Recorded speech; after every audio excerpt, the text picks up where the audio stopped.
People who knew him say he was a hard worker and a good person.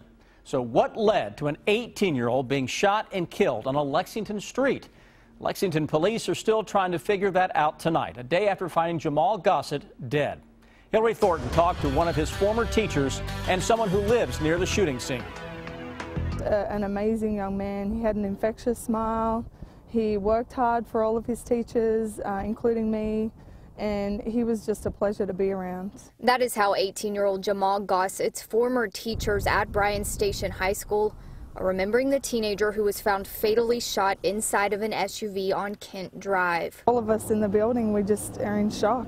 You know, he was never in trouble. He was just a good kid, and it's just so hard to believe. Those living out here along where Lexington's most recent homicide played out say chaos filled their street last night. Say today it is a very somber place as they're learning about the young man who was shot and killed just outside of their front door. There was another vehicle sitting across the street, and a young man jumped in it and took off.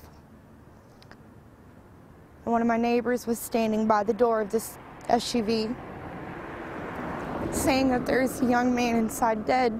Michelle Lamb lives right next to where Gossett was found. Today she placed flowers near where that SUV sat. This child needs to be remembered.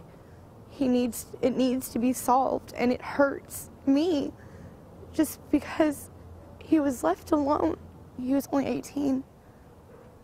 He just graduated. He hasn't even got to live yet. His mom, my heart goes out for her. I'm a mother, and it would break my heart. I don't think I'd be able to go on if I had to bury one of my children. In Lexington, Hillary Thornton, WKYT. Very difficult. Gossett worked at a restaurant, and while in school, he was a member of the education enrichment program called Black Males Working. Lexington police have not said anything about possible suspects in the murder.